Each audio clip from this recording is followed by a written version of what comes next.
Hihiram sana ako ng pera sa'yo, ate. Nag-resign na kasi ako sa trabaho. Kahit pampacheck up ko lang. Ah, ganun ba? Oh, upo ka muna dito. Magkano ba hihiramin mo? Kahit 15,000 lang sana, ate. Pampacheck up ko lang, tsaka pang allowance namin. Walang-wala na kasi si Baak. Kasi sa banan, nagdako lang, 15 mile. Kasi kami tupay. Si Damilat to, natang. Ang laki naman nun. Hindi pa kami nakakabayad ng kuryente at tubig. Tinoon mo pa talaga.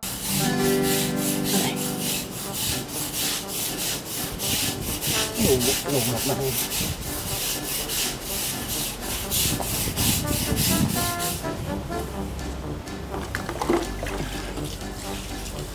Ay, kasi.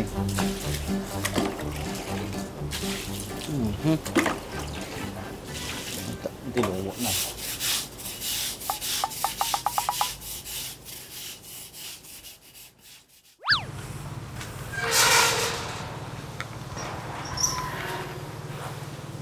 Nandiyan kaya si ate?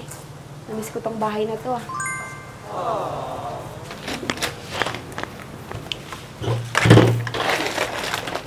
Ate, Oh, napasyal ka. Sino kasama mo? Ba't di mo kasama si Baak? nandun sa bahay, ate. Busy-busy siya sa gawaing bahay. Talaga ba? Hindi ka ba niya inaabuso? Hindi, ate.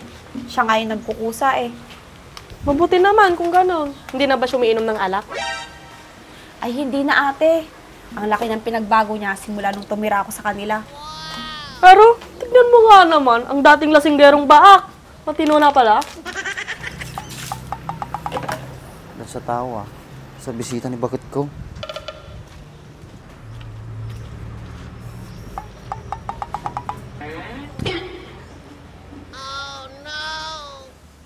Ano pa yung nakakuha na to ni Buntes? Sinong hindi titino, ate? Isang titig ko pa lang. Alam niya na kung anong ibig sabihin. May isa titi. Ano natin kaya nasaon? Anong ibig mong sabihin? Isang titig lang. Isang titig ko lang sa kanya, ate. Hindi niya na alam kung anong gagawin niya. Natataranta na siya. Natartaran pa. Sino nga tatay? Pagbagat ipay sa kanya, lagi ng duwa. Ibig mong sabihin, siya lahat gumagawa ng gawain sa bahay. Oo naman, ate. Wala nga siyang karekla-reklamo, eh. Tas dyan.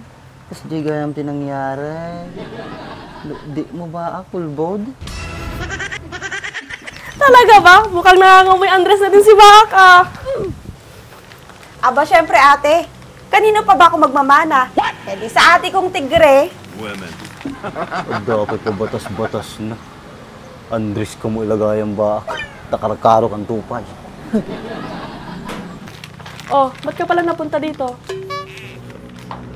Hiram sana ako ng pera sa'yo, ate. Nag-resign na kasi ako sa trabaho. Kahit pampacheck up ko lang. Oh, ba't ano ginagawa ni Baak? Eh, ang daming pera nun.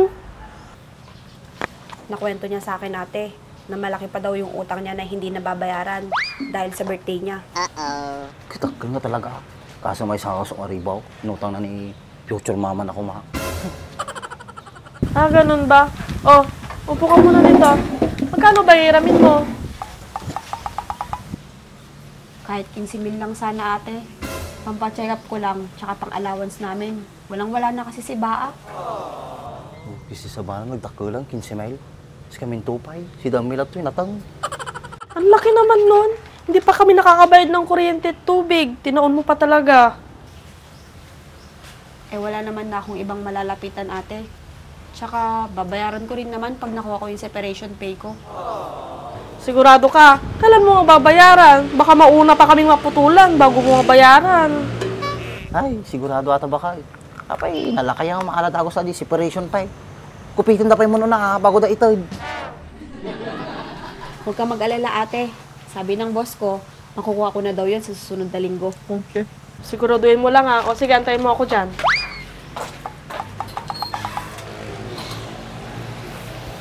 Inang, naspakan. Kay suna nga na iduling na kwarta nga pagbayad ti danong kong kuryenta, ibuludan na pa. Hey. Baby Baak, may pampacheck up na tayo. Mabuti na lang, mabait ang tita mo.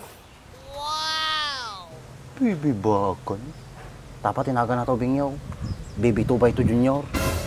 Baka po pati arag tatang na. Oh, Emma, ito oh. Pagpa-check up mo. Ate, salamat ha. Wala yun. Basta ingatan mo yung baby mo, ha? Wala naman ibang magtutulungan kundi tayo. Walang ibang magtutulungan. Kung saan utang nga ay, napututan tayo kuryente tayo na saksak na titibalay ta. Ang napagalaan ta, pagutang ta, aglinding ta. Mariusi pati.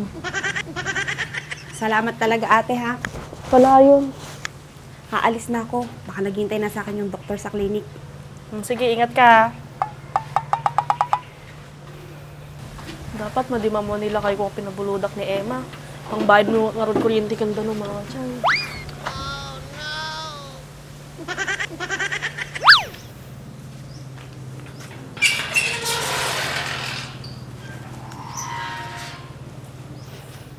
Bibi Baak, magpapacheck up tayo ha. Huwag mo nga awayin ng doktor.